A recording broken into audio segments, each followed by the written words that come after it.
Hi, and welcome to Business Spotlight Series. I'm Martin Bailey, and joining us today is Helen Davis, founder and director of Think, Believe, Perform Limited.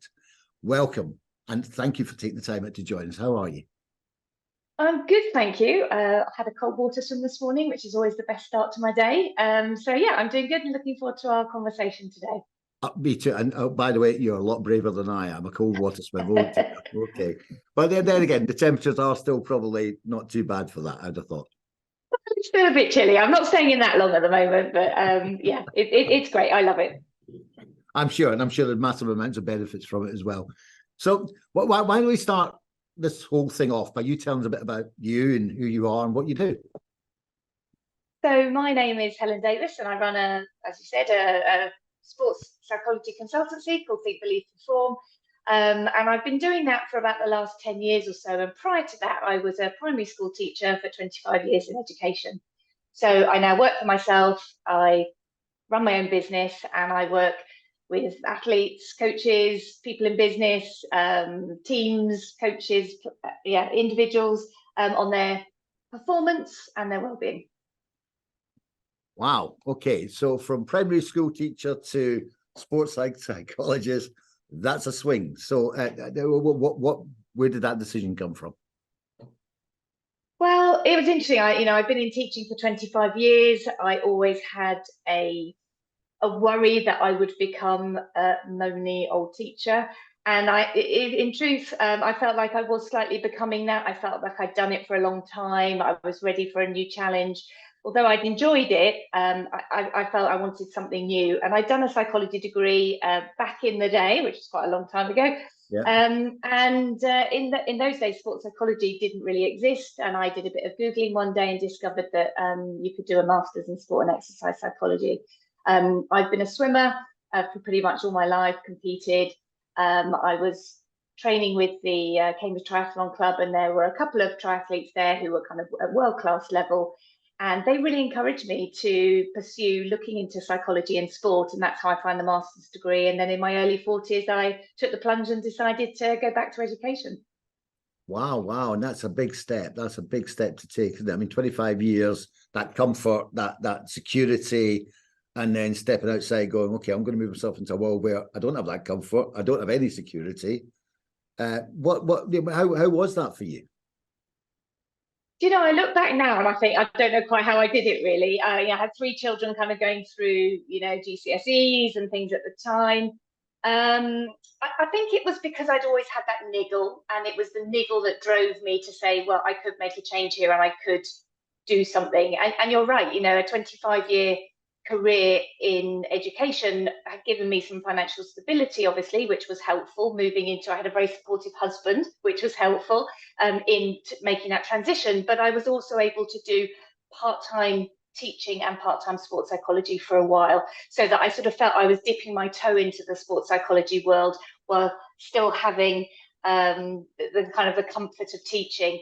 But after not very long, it got to the point where teaching was very inflexible in terms of my timetable, and I was getting asked to do more and more work with sports psychology.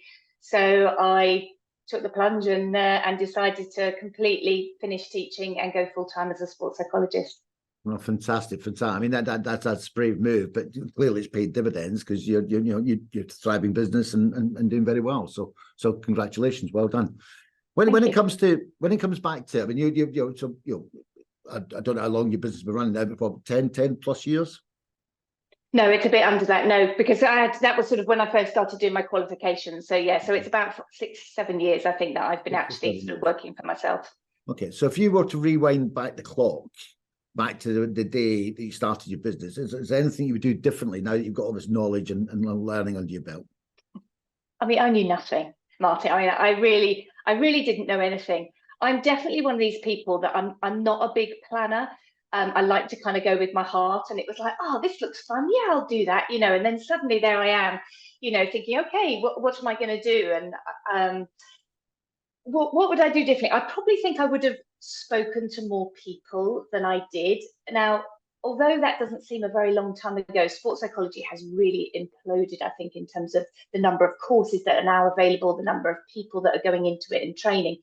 but there weren't actually that many people. It was a very small world then. So I didn't know people in that field particularly.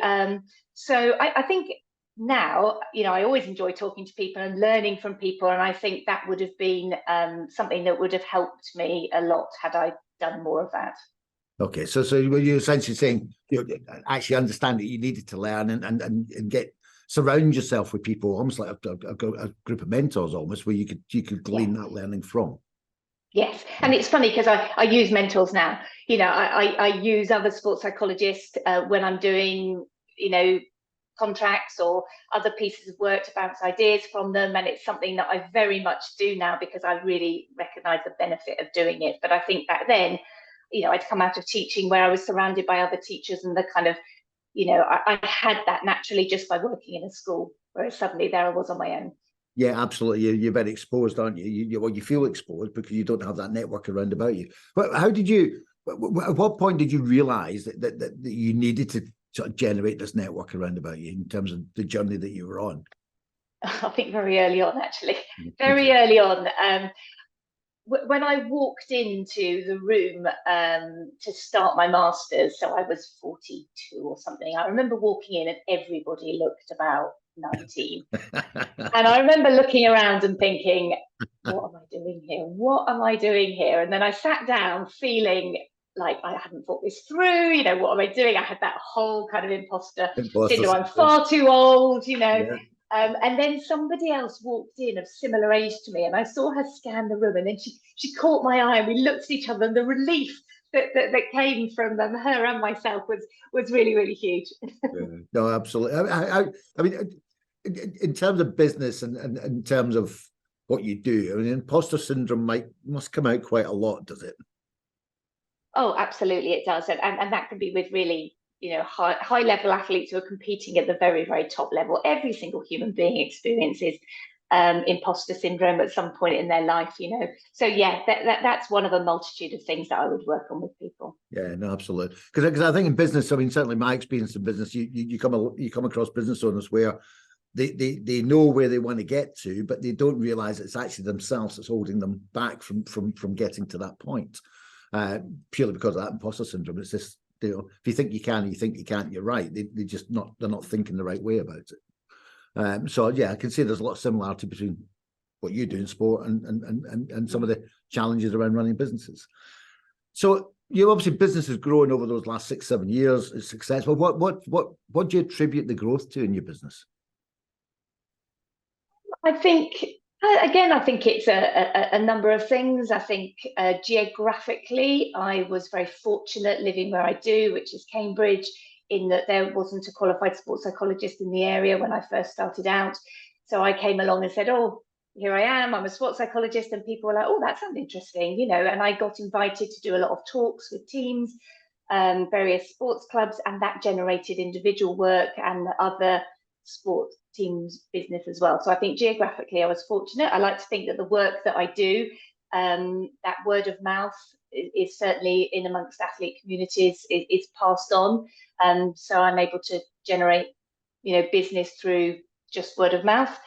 And also I think I've had a really good website.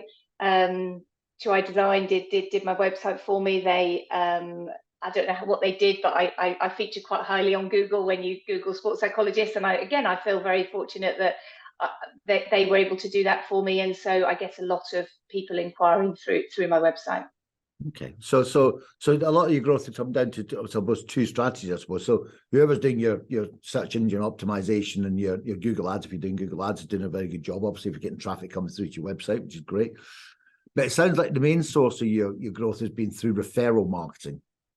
So you call it word of mouth, I call it referral. So referral marketing. So people are referring you to other people because of the work you do. So what is it? I mean, in terms of, is that a strategy you went out with in terms of you were consciously going with that strategy, or is that just a strategy that kind of illuminated itself to you as you were going through your journey? As I said to you, I'm not a huge planner. It just kind of evolved, really. I had no business experience whatsoever going into this, and it's been a very steep learning curve, and I've literally learned day by day as I started it. There wasn't a strategy. My strategy was, and it's funny because I still actually think I have this strategy now. It's like I do the things that I enjoy, and I'll see where it takes me. I've always had that kind of attitude of, well, let's just see where it goes. When people say, what's your 5-year plan? It's like, I don't have one. I like to go with my heart, and things that appeal to me, then I'll say yes to. I've been fortunate that I've had lots of work coming my way, so I can say yes and no to things as I choose. Do you see any risk around not planning, or any risk around not having a sort of long-term plan? Definitely, yeah, definitely. I mean, as I say, because of those things that I said about geography, I've had a continual sort of stream of work come my way, which means I haven't had to look at strategy particularly, because I seem to be fortunate to just get people, contacting me on a regular basis. However, I do know that there are other sports psychologists who have had to look at strategy and be like, how am I going to use social media, for example, to try and help myself get clients. I've certainly spoken to lots of sports psychologists who've asked me about my strategy, and one of the things I do say is talk to as many people as possible and use your connections that you have, particularly for my role within sport.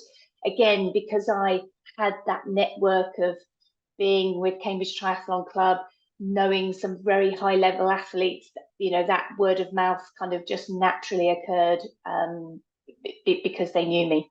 Okay. Yeah. Okay. So when you say use your connections, do you use LinkedIn, or just word of mouth connections, networking? I mean, how do you sort of, keep those connections alive? So I very much have sought professional development on a regular basis since I have done this. So gone to conferences, and again, networked when I'm there by just speaking to people, hearing what people are doing. Twitter was an excellent starting point for me, particularly in the sports psychology world. Oh, it's not called Twitter anymore, is it? Sorry, X. But now that was a really good way of me keeping connected to evidence-based research that was going on in the area, people sharing articles, so that I felt like I was kept up to speed with what was currently working for athletes from a research perspective, but also just hearing about the kind of roles that were out there, because particularly when I first started, there weren't that many number of roles, which is why I ended up working for myself, really, because it's not like you just can apply for a 9-to-5 job as a sports psychologist. It doesn't really work like that. So you either sort of go into academia, or you work for yourself and you do contract work. So again, I kind of learned that as I went along. Interesting. So I suppose the final question for me is, and you're going to love this question because you don't plan, where do you see yourself in 5 years' time? Oh, I just told you, I never. Where do I see myself in 5 years' time? Well, I say I don't have a plan for that, so I'm answering. Answer Doing from the something. heart. Answer from the heart. Yeah, from the heart. Doing something that makes me happy. Doing something that makes me happy, where I feel like I'm challenged, where I'm working with good people who work together as a team. We enjoy each other's company, and we try and do great things together. Do you? I said that was my final question. I lied. This is the final question. Do you see yourself still doing it just by yourself in 5 years' time? No, I would like to say no. Oh, I like to say no. I mean, yes, perhaps I'm still working as myself, a think, believe, perform, but I would be potentially working with a group of other sports psychologists within a team, or with a group of athletes, coaches, or whatever. So it's not just me sitting at my desk working in isolation with clients. I like to have my feet in different. Yeah, but you don't see yourself as having another sports psychologist working for you in your business. You still. I have. Do you know, I have sort of delved into that a bit, actually, where I have passed work on to other sports psychologists, because I've had to work for just myself. Again, I think that's something where I would need to put more of a strategy in place than I had, because there are an awful lot of sports psychologists that I did pass on work to. And again, I think with that, you then get a whole load of other things that come your way, which I wasn't really prepared for, because I hadn't necessarily planned for it. So I don't know, I think, is the answer. I'll see where it takes me. Okay. Interesting. A great answer. An interesting answer. Look, this has been absolutely fantastic, Helen. I mean, there's loads of stuff in here. There's loads of stuff for people to pick up from. And I think some of the key standouts for me is, when you start out in business, very quickly build yourself a network of mentors around about you that you can rely on their advice and their input and their challenge, I suppose, in a certain way to get your thinking into the right place. Absolutely. And support too, just support, somebody who's there to listen, to hear about, the problems that you might be having or wanting to talk through an issue that's come up. It's just another sounding board that helps you to think, yes, I'm making the right decision about how I'm going to proceed. Yeah, and then the other two for me was making sure that you've got your website leveraged to drive leads to your business, and actually referral marketing strategies is a great strategy to have. But make sure you got, I'm going to say, make sure you got a plan for that strategy so that you can make it, you can leverage it going forward. So great stuff in there. I just wanted to thank you very, very much for your time today, and I can't wait for our listeners to hear what you've had to say. Thanks for having me. I hope they enjoy it. Yep, my pleasure. My pleasure. Speak to you soon.